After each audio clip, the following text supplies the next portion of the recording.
We have a question here from the coaching group. If you want one-on-one coaching, any question asked, please visit my coaching group, Durianrider.com, and join the Facebook group on that one.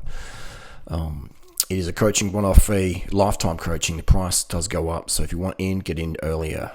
Jason asked, very great question from Jason. Jason asked some great questions. All the crew asked some really good questions. And no questions too simple, right? No questions too noob or nothing's embarrassing. Whatever. Any question you think I might be able to help you with, please ask it in the group. Please ask it, all right?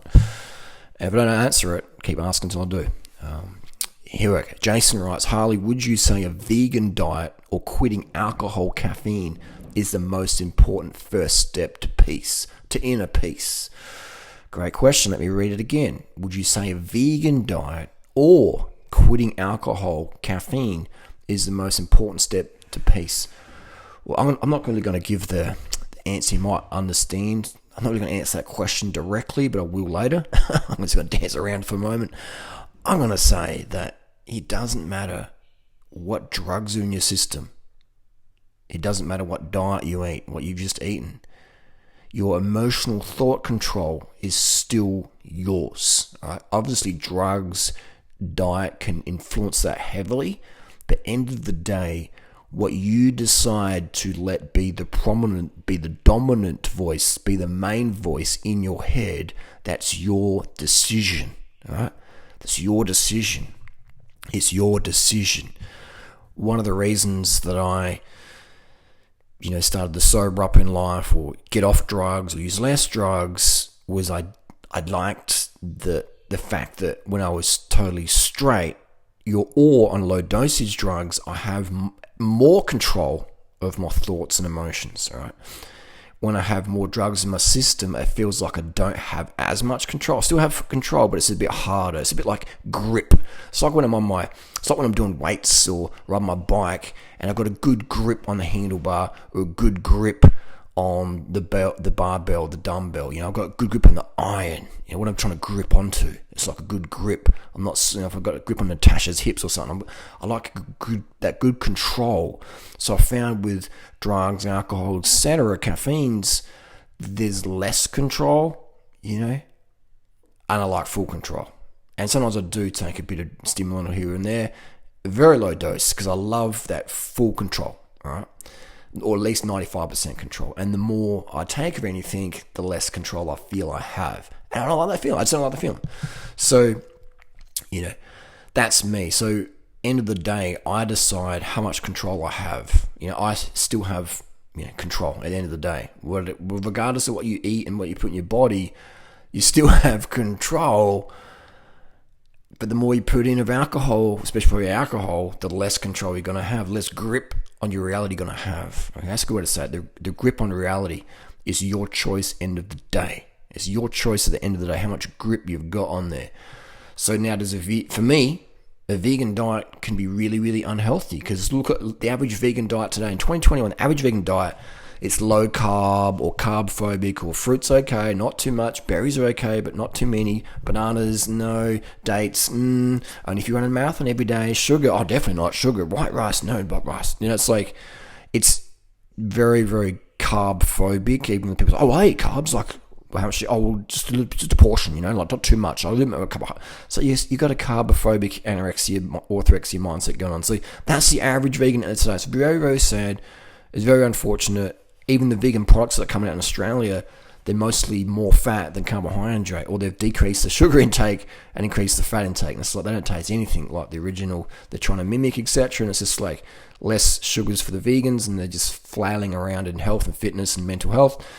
So the vegan diet today, I don't recommend a vegan diet. I recommend my protocol. All right? And yes, it is vegan, but I do recommend my protocol. So I understand the question Jason's trying to ask here. But I just want to be objective and say that a vegan diet today, in my opinion, isn't healthy.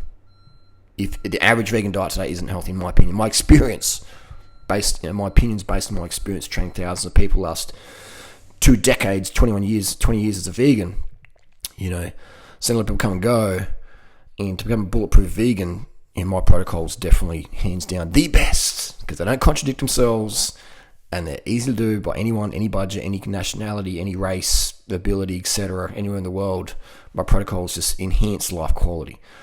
So, but that's not important to do, in terms of emotional state control, right? I mean, it's important, I guess, but it's not the most important thing. End of the day, it's you, man. It's you. Because you can say, oh, well, I had some piece of meat, or I had a coffee, and now I don't have any control over myself. It's like, no. People.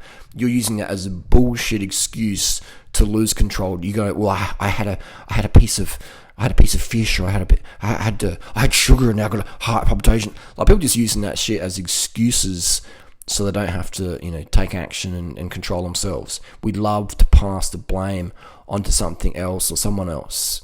So be careful getting that rut of like, oh, I had some alcohol and I just lost control, and no, dude, you're still in control, people. You decided to put something in your body to give you less control, so then you could blame that for your behavior that you really wanted to do.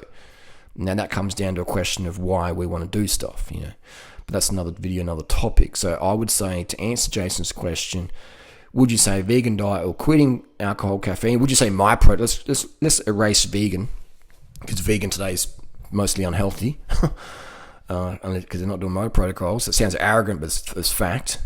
Would you say even my protocol or quitting alcohol, caffeine is the most important step to inner peace? That's not the first step. That's not the important first step. The important first step is to learn I have ultimate control of my thoughts and emotions. That is the fact. That is my default setting. That is the belief. That is the decision. That is my direction. That is why I live. That is my personality. That's what I personify as.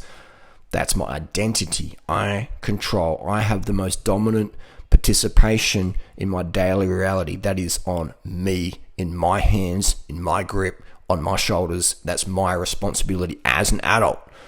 Maybe you're a 5-year-old watching this and you have temper tantrums and you lose your chops and blah, blah, blah. Okay, you're 5-year-old. It's okay, sort of.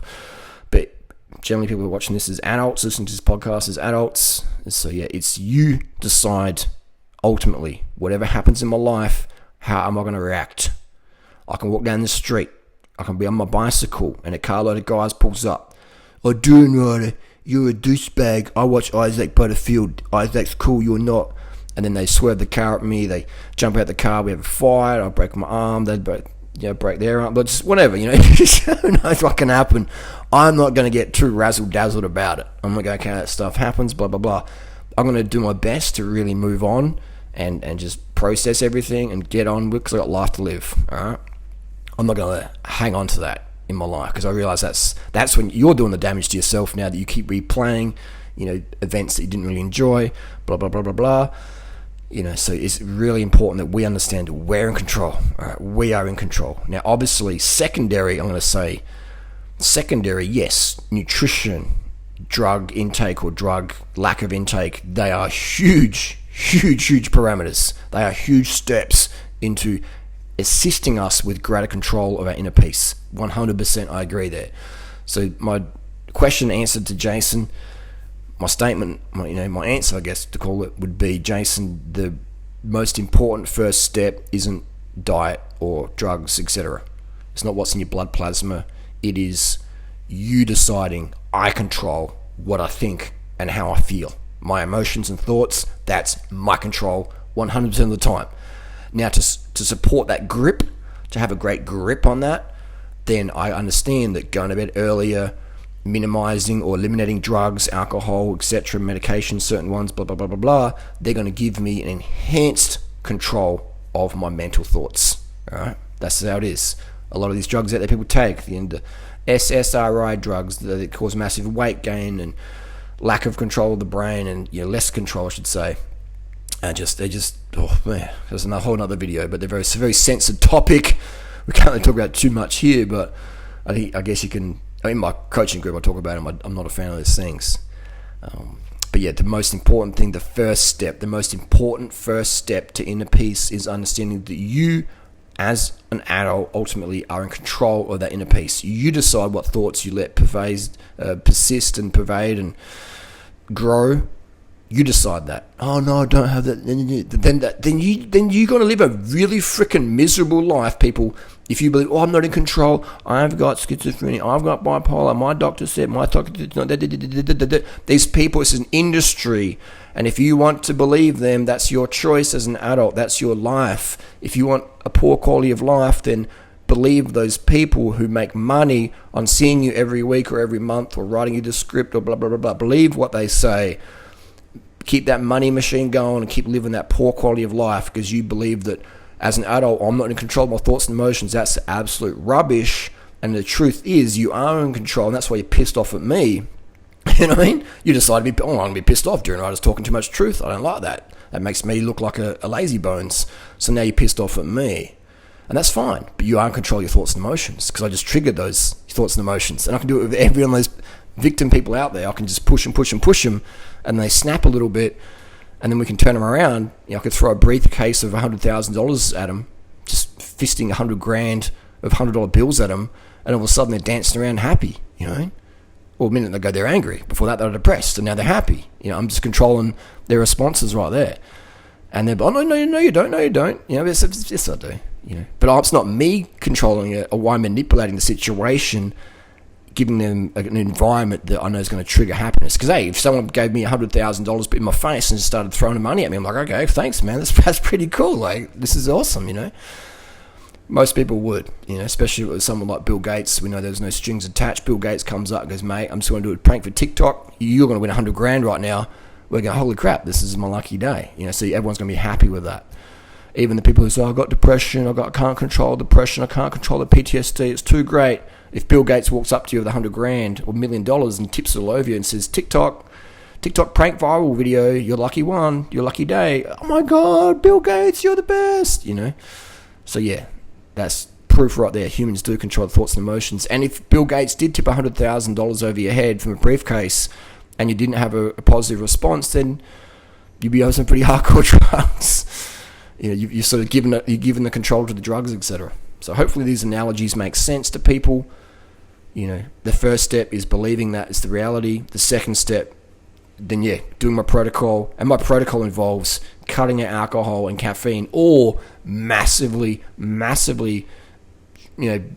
cutting those levels of alcohol, caffeine right down, where you maybe have a couple of beers a week, or maybe have a couple of coffees every month or every week or whatever, but you don't use alcohol or caffeine daily. I would say alcohol is safer than caffeine in terms of anxiety and depression. But again, alcohol, it's just a carbohydrate. Eat more carbs, have more sugar, rice, fruit. You won't want alcohol. That's what's going to happen. But when people cut their sugars, they up their brews. All right? When you notice that, go to any keto or low carb or sugar phobic forum. People love their red wine. They love their alcohol. They're like, don't touch the alcohol, mate. I'm not going to have something in my life because this sugar phobia or keto world is really, really bad for my mental health. So I need some sort of alcohol to sort of give me some carbs at the end of the day. All right? So the people who don't like sugar love their red wine or white wine or alcoholic beverages. They love it. They need it. All right? So anyone who's scared of sugar, you notice that. Yeah. Anyone who eats unlimited sugar all of a sudden goes, alcohol, I might have a drink here and there, but got no pull to it. The less sugar people eat, the more alcohol they need as a daily thing. They're just like, don't touch my alcohol. But all these things inhibit your control of thoughts and emotions, depending on how much you obviously use. Have a teaspoon of alcohol, won't do much. Half a bottle of vodka, then you can have less control. Hopefully that answers the question. If it doesn't, let me know down below. Thanks for listening. Durianrider.com. Just telling people the truth, man. When it comes to health, fitness, and mental control, it's yours, your decisions in your life. We choose the life we live. Believe that or suffer.